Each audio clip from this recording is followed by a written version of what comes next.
আসসালামু আলাইকুম dear viewers, এই ভিডিওতে আমি ক্লজ নিয়ে আলোচনা করব। ভিউয়ার্স, আমরা প্রায় সময় দেখি যে গ্রামার সলভ করার ক্ষেত্রে এই ক্লজের কথা বলি, অনেকে হয়তো বুঝেন না যে ক্লজটা কি। তো ভাবলাম যে ক্লজটা সম্পর্কে এই ভিডিওতে আমি ক্লিয়ার আইডিয়া দেওয়ার চেষ্টা। তো ক্লজের ভিউয়ার্স আপনারা হেডিং দেখতে পাচ্ছেন, ক্লজের আসলে বাংলা অর্থ হচ্ছে খণ্ডবাক্য, আবার কোথাও উপবাক্য হিসেবেও দেখানো হয়েছে, মানে একটা বাক্যের ভিতরে আরেকটা খণ্ডবাক্য, এরকম একটা বিষয়। ক্লজটা কি মূলত সেটা আমরা একটু দেখি। যে ক্লজ হচ্ছে যে একটা শব্দগুচ্ছ যেখানে একটা সাবজেক্ট থাকবে, একটা ফাইনাইট ভার্ব থাকবে, দ্যাট মিন্স একটা প্রিন্সিপাল ভার্ব থাকবে, যেটা একটা কমপ্লিটলি একটা সম্পূর্ণরূপে একটা কি সেন্টেন্স হবে এটা। তবে এটা কখনো সম্পূর্ণ অর্থ প্রকাশ করতে পারে নিজে নিজে, আবার অনেক ক্ষেত্রেই কিন্তু পারে না। মানে এখানে একটা প্রিন্সিপাল ক্লজের একটা প্রধান একটা বাক্যের কি সহায়তা নিতে হয়। তো এখানে হচ্ছে যে কখনো কখনো অপূর্ণ অর্থ প্রকাশ করে, যে অন্য বাক্যের উপর নির্ভর করে। যেমনটা হচ্ছে যে আমরা দেখি যে অক্সিলারি ভার্ব, এই অক্সিলারি ভার্ব কি করে প্রিন্সিপাল ভার্বকে সাহায্য করে, নিজে একা চলতে পারে না, এরকম ক্ষেত্র হয়, এরকম বিষয়টা। এইখানে ভিউয়ার্স একটা উদাহরণ আছে একবারে শর্টকাটে, যেমন আই নো দ্যাট, আমি জানি যে সে সৎ। সে যে সৎ যদি এতটুকু বলি তাহলে এটা কিন্তু সম্পূর্ণ ভাব প্রকাশ করতে পারে না, সে যে সৎ। তো এখানে যদি শুধু আই নো আমি জানি, এখানে কিন্তু একটা সেন্টেন্স কমপ্লিট হয়ে যায়। এখানে কিন্তু দুইটা ক্লজ আছে, একটা হচ্ছে গিয়া নির্ভরশীল আর একটা হচ্ছে কি একবারে স্বাধীন। স্বাধীন যেটা মানে ইন্ডিপেন্ডেন্ট ক্লজ বা মেইন ক্লজ যেটা বলা যায়। মেইন ক্লজ বলতে বা প্রিন্সিপাল ক্লজ আমরা বলতে পারি। তো এখানে দুইটা এক্সাম্পল কিন্তু এখানে দেওয়া আছে। আচ্ছা, ক্লজের প্রকারভেদ আমরা অধিকাংশ ক্ষেত্রে অনেক জায়গায় দেখি যে ক্লজকে দুই ভাগে ভাগ করছে, মেইনলি হচ্ছে দুইটা, তবে তিনটা মূলত তিনটা ধরন আছে এই ক্লজে। প্রথম হচ্ছে প্রিন্সিপাল বা মেইন ক্লজ যেটাকে বলি, বা ইন্ডিপেন্ডেন্ট ক্লজও বলা হয় অনেক ক্ষেত্রে। যে ক্লজটা সম্পূর্ণ অর্থ প্রকাশ করে, এটা কারোর উপর ডিপেন্ড করে না, একেবারে সম্পূর্ণ একেবারে স্বাধীন। যেমন আই ওয়েন্ট টু স্কুল, এখানে দেওয়া আছে এই ক্লজটা, এই যে খণ্ডবাক্য, মানে এটা টোটালটা একবারে স্বাধীন, আর এটা কোনো ক্লজের অন্য কোনো ক্লজের উপরে, অন্য কোনো সেন্টেন্সের উপর ডিপেন্ড করে না। তো এখানে তিনটা এক্সাম্পল দেওয়া আছে। সাবঅর্ডিনেট ক্লজ, সবচেয়ে মোস্ট ইম্পর্টেন্ট যে ক্লজটা সেটা হচ্ছে সাবঅর্ডিনেট বা ডিপেন্ডেন্ট ক্লজ, মানে নির্ভরশীল বা অধীনস্থ ক্লজ, মানে অন্য একটা ক্লজের অধীনে থাকে। এই ক্লজ একা পূর্ণ অর্থ প্রকাশ করতে পারে না, মানে নিজে নিজে সম্পূর্ণ অর্থ প্রকাশ করতে পারে না, অন্য একটি ক্লজের উপরে কি ডিপেন্ড করে, নির্ভর করে। আমরা দেখি এই ধরনের ক্লজ আবার তিনটা প্রকার আছে। এটার প্রথমটাই হচ্ছে নাউন ক্লজ, যেটা মোস্ট ইম্পর্টেন্ট ক্লজ। এটা হচ্ছে নাউন, যে ক্লজ কি, যে একটা ক্লজ মানে যেটা খণ্ডবাক্য কি সে নাউনের কাজ করে। তো নাউন কি হয়, নাউন কোনটা, নাউন কিসের কাজ করে, নাউন সাবজেক্টের জায়গায় বসে, অবজেক্টের জায়গায় বসে, অথবা নাউন কিসের কাজ করতে পারে, সাবজেক্ট বা অবজেক্টের পরিপূরক হিসাবে কাজ করে। মূলত সাবজেক্ট বা অবজেক্টের পরিপূরক হিসাবেই কাজ করবে এই নাউন ক্লজ। যেমন I know that he is honest. তো ভিউয়ার্স, এইখানে আমরা দেখি এই যে আমি জানি, কি দ্বারা প্রশ্ন করলে অবজেক্ট পাওয়া যায়, তাহলে আমি জানি যে সে কি সৎ, তাহলে এইটা কিন্তু অবজেক্টের কাজ করেছে, মানে অবজেক্টের পরিপূরক হিসাবে কাজ করছে। তো দ্যাট মিন্স এটা কি অবজেক্ট ক্লজ, এটা হচ্ছে অবজেক্ট হিসাবে কাজ করছে, তাহলে এটা কি নাউন ক্লজ। আবার হোয়াট ইজ সেড, সে যা বললো ইজ ট্রু, যা বললো কি তা সত্য, তাহলে এই অংশটুকু হচ্ছে আমাদের কি নাউন ক্লজ। মানে এটা যেহেতু সাবজেক্টের জায়গা, এটাকে যদি আমরা নাউন ধরি তাহলে ঠিক আছে, এটা সাবজেক্টে তো অবশ্যই নাউন বা প্রনাউন থাকবে। তো আমরা এটা যেহেতু নাউন হয় তাহলে অবশ্যই এটা সাবজেক্ট। তারপরে আমরা এখানে দেখি আরেকটা আছে দ্য ট্রুথ ইজ দ্যাট, একইভাবে এই যে এখানে এতটুকু অংশ আছে দ্যাট হি ওয়াজ ইনোসেন্ট, তাহলে সে কি নির্দোষ ছিল, তাহলে সে যে নির্দোষ ছিল এটা কি সত্য, তাহলে এটা অবজেক্টের জায়গায় বসছে বা পরিপূরক হিসাবে দেখানো হচ্ছে, ওই একই বিষয় অবজেক্ট বা পরিপূরক। আচ্ছা, তারপরে আমরা দেখি অ্যাডজেক্টিভ, এটা হচ্ছে কি আমাদের বিশেষণের কাজ করবে, অ্যাডজেক্টিভ ক্লজ। এইটা আর একটা most important clause.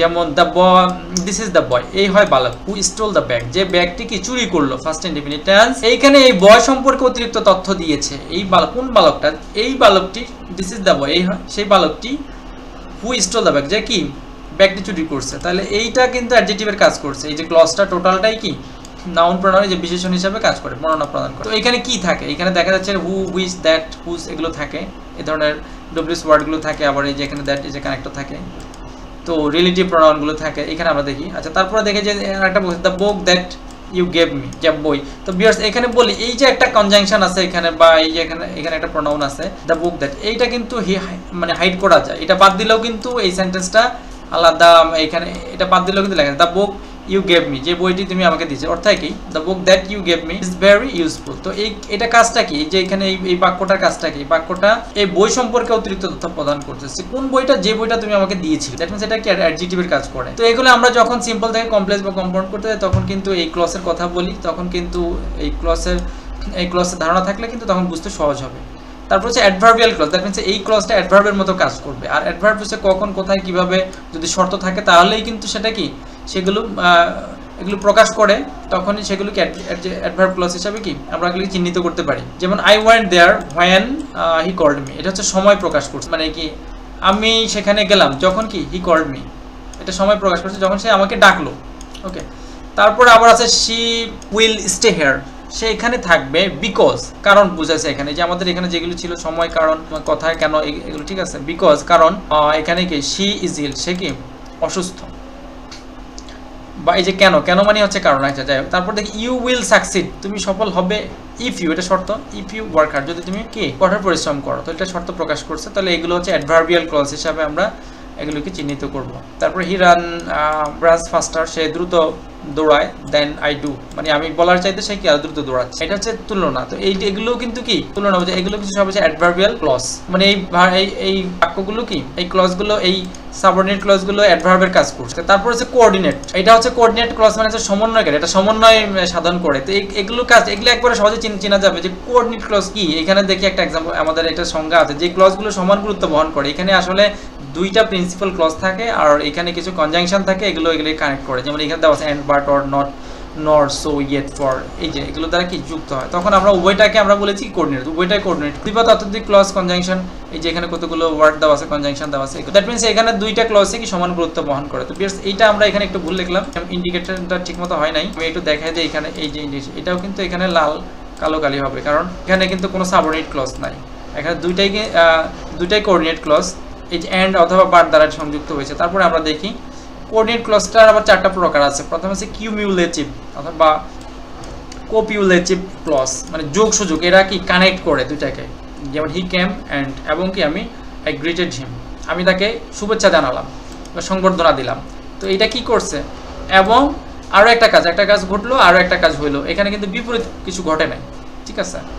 She is beautiful as well as, এইটা এখানে দুটো ওয়ার্ডকে কানেক্ট করছে। যদি এটা আলাদা সেন্টেন্স করি, as well he is intelligent, যেহেতু এখানে দুটো ওয়ার্ডকে দেখাচ্ছে, মূলত এটা দুটো সেন্টেন্স হবে এখানে, তো এইটা সংক্ষিপ্ত আকারে দেখানো হয়েছে, ঠিক আছে। এগুলো কাজ হচ্ছে কি যোগসূত্র স্থাপন করবে। তারপর হচ্ছে অ্যাডভার্সেটিভ, এটা হচ্ছে বিরোধ সূচক, বিপরীত ভাব প্রকাশ করবে। যে সকল ওয়ার্ডগুলো দ্বারা এখানে কিছু কনজাংশন ব্যবহার করা হবে যেগুলো কি বিপরীত ভাব প্রকাশ করবে। হি ইজ পুয়ার, সে গরিব, এই যে বাট, কিন্তু হি ইজ অনেস্ট, এখানে বিপরীত একটা ভাব প্রকাশ করছে, মানে গরিব হওয়ার সাথে সাথে তার অভ্যাস কি একটু খারাপ হওয়ার কথা, কিন্তু সেটা না হয় উল্টা হয়েছে, সে কিন্তু সৎ। গরিব হইতে পারে, টাকা পয়সা কম থাকতে পারে, কিন্তু সে কি সৎ।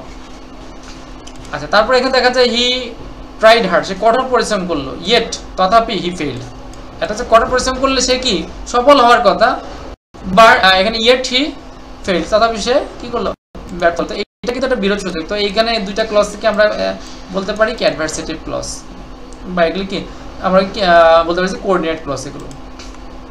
তারপরে আছে আমাদের এখানে অল্টারনেটিভ, এখানে বিকল্প চুজ করা একটা আছে, বিকল্প সূচক বা ডিসজাংটিভ ক্লজ বলা হয় বিকল্প সূচক, যেমন হয় এটা অথবা ওইটা, এরকম একটা বিকল্প বেছে নেওয়ার সুযোগ থাকে। তা আমরা দেখি যে ইউ মে রিড, তুমি পড়তে পারো, অর ইউ মে প্লে, মানে যে কোনো একটা কাজ করতে পারো, দুটো আলাদা সেন্টেন্স। তো এগুলি আমরা কি কোঅর্ডিনেটিং ক্লজ, দ্যাট মিনস এটা কি কোঅর্ডিনেট ক্লজের অধীনে কি এগুলো অল্টারনেটিভ ক্লজ। যেমন either he will help you, হয়তো তোমাকে কি সাহায্য করবে, or he will harm you, অথবা সে এরকম, মানে এখানে বিকল্প একটা চুজ করার একটা সুযোগ থাকে।